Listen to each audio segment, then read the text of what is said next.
I should have avoided taking the shortcut. It was late after midnight, and everyone in the town avoided Hollow Street because it was the quickest way home. They said that the house at the end of the street was the reason why people whispered about it. It was a rotting, decaying building that had been abandoned for decades or so. As I passed it, the wind picked up dead leaves rustling along the pavement, and I heard a soft knocking from inside. I froze, telling myself that it was probably the wind, but then it happened again, 3 different knocks. I should have run, but something pushed me to come closer, and my heart pounded. The air smelled of damp wood and decay, and the door was slightly ajar. I don't know why I did it, but I pushed it open, and the interior was pitch black except for the dim glow of the street lamp behind me. Dust swirled in the air, disturbed by my presence, and the home was too quiet. Then, out of the shadows, a whisper came to my aid. As I turned back toward the door, it slammed shut with a force that rattled the walls.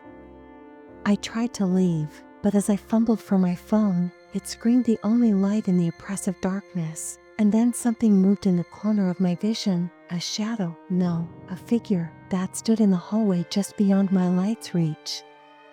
This time, I was more desperate, and I should have left, but instead I just heard the whisper.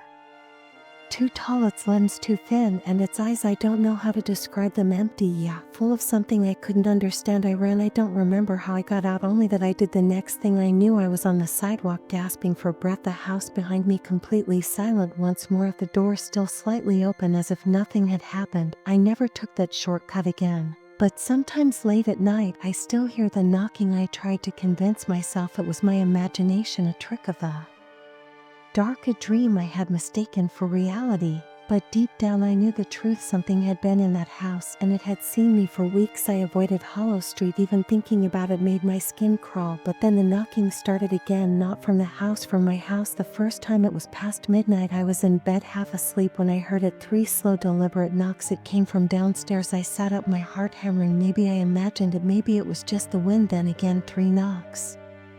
Closer this time. I reached for my phone, my fingers trembling as I turned on the flashlight. The room was empty, the hallway beyond my door dark and silent. I forced myself to move step by step. I crept toward the stairs, holding my breath as I peered down. The living room was empty, the front door locked, and yet the knocking continued. It came from inside the house. I turned, my pulse deafening in my ears. The sound was coming from the hallway closet. I didn't want to open it. Every instinct in my body screamed at me to run, but something wanted me to look, and I did. The door creaked open, revealing a space too dark for how small it was. My phone's flashlight barely pierced the blackness, and then I saw it, a hand, pale, 2 long fingers curled against the wood, and then it moved. I don't remember screaming, but I must have. The next thing I knew, I was outside, barefoot on the frozen pavement, my heart threatening to explode. My house, the banging had ceased, so I stood motionless and silent behind me. I was unable to go back inside because, as I hurried and threw open the door to get out, I saw something in the hallway mirror's reflection, not just a hand, but me. It was grinning, and its eyes were incorrectly empty yet filled with something I couldn't comprehend. I don't know how long I stood outside staring at my own front door, waiting for something, anything to happen, but nothing did. No movement, no more knocking, just the heavy silence of the night pressing against me. At some point my neighbor, Mrs. Holloway, opened her door. She was an old woman, always up late watching TV. She squinted at me, wrapped in her thin robe. "Are you all right, dear?"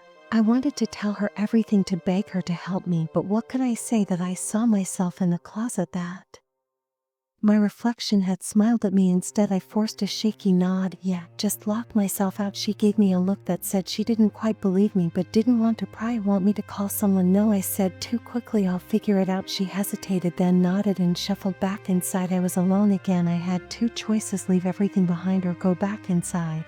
I should have left, but instead I took a deep breath and stepped back into the house. It was eerily quiet. The air felt thick, heavy, like the house itself was holding its breath. My phone's flashlight flickered as I scanned the hallway. The closet door was closed. Had I shut it in my panic? I didn't remember. Slowly I backed away, my eyes never leaving the door. Every nerve in my body screamed at me not to turn around, not to look away. Then the mirror, I saw myself in the hallway mirror again, but this time my reflection didn't move with me. It just stood there watching, and then it raised its hand slowly, deliberately pressed one finger to its lips and whispered, "Sure, the lights went out." I don't remember dropping my phone, but I must have, because suddenly I was in total darkness. The air felt thick, like the walls were closing in. My own breathing sounded too loud, too ragged. Then footsteps, not mine. They came from the hallway, slow, deliberate, too light to be real footsteps, more like something gliding just above the floor. I squeezed my eyes shut, thinking that maybe if I didn't see it, it wouldn't see me.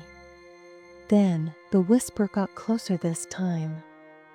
I ran blindly, bumping into furniture and knocking over a chair. My knee slammed into something, but I hardly noticed it. I got to the front door and yanked at the handle, but I didn't lock it.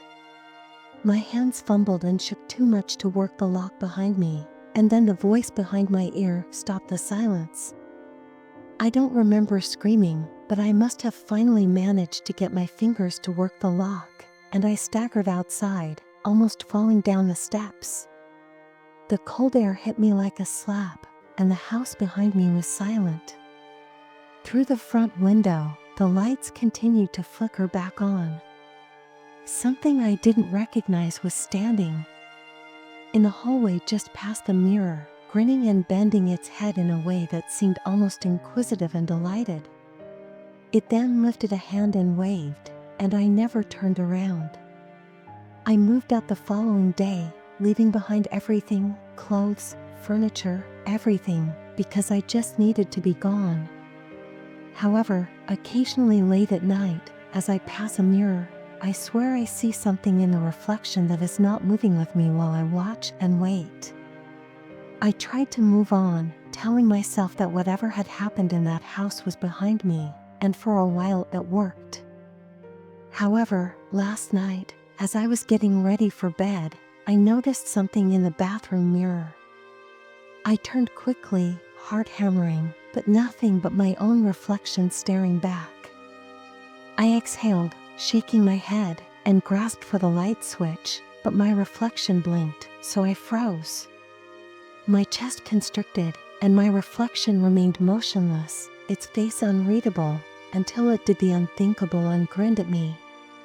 Its slow, purposeful smile was too wide and unnatural, and I stumbled backward, my heel catching on the bath mat. My reflection didn't move, it just watched me fall, so I scurried to my feet and did the only thing that came to mind. I grabbed a towel and threw it over the mirror. My breathing was irregular, and my skin was freezing. After what seemed like hours of standing there, my ears straining for any sound other than my own heartbeat, I finally persuaded myself to leave the bathroom, but I was unable to sleep because every shadow in my room felt like it was watching every creak in the apartment, making my skin crawl.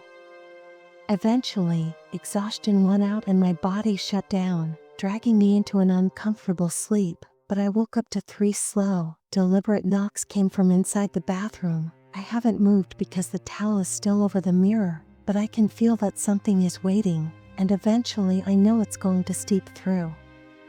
I didn't sleep. Instead, I sat in bed and stared at the bathroom door, waiting for something to happen. The knocking didn't come again, but I knew it was there. The worst part was that the towel was shifting, not falling, not slipping, as if something behind the glass was pressing against it. I could see the faintest outline of fingers. I should have left my apartment without turning around, but instead I grabbed my phone and did something I hadn't done since that night in the house on Hollow Street.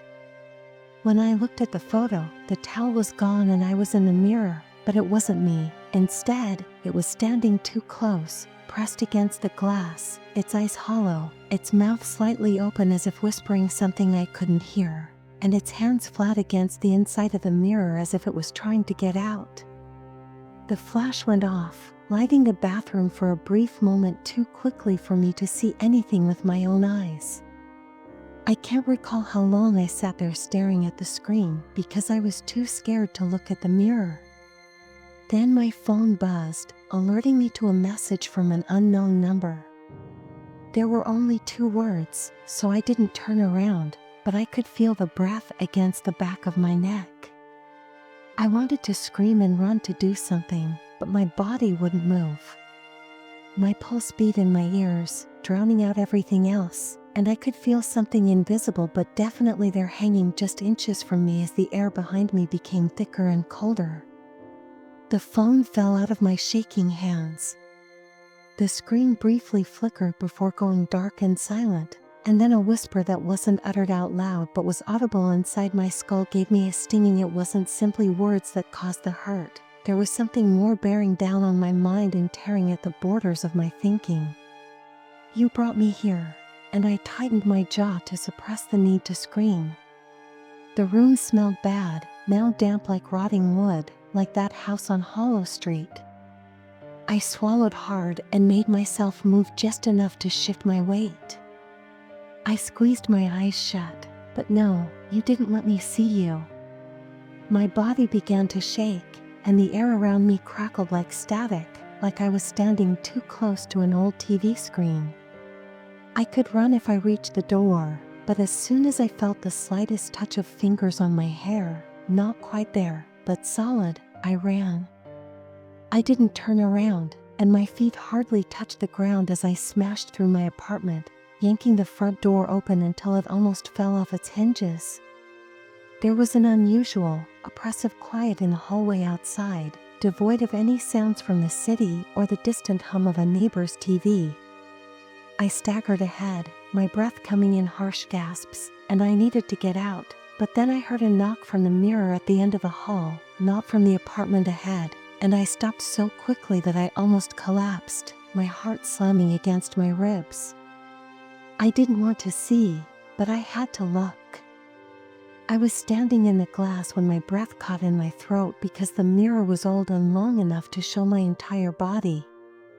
However, I wasn't alone because there was something there that was pressing me up against my reflection, with two long fingers resting on my shoulders and a face that was nearly identical to mine except for the eyes. The hallway light flickered and the mirror twitched just enough to make my stomach spin, and then it smiled, not a grin, not a sneer, but a knowing smile, as if it had already won and was waiting. Slowly, its hand lifted and it reached for me. I turned and dashed out the front door and down the stairs into the icy night air. I'm not sure how far I ran or how long I ran, but I know that I never returned, not to my apartment, not to any place with a mirror, because I know that now it's not the house or the apartment, but me. I saw it, and it sees me now, and maybe tomorrow or years from now it will break through.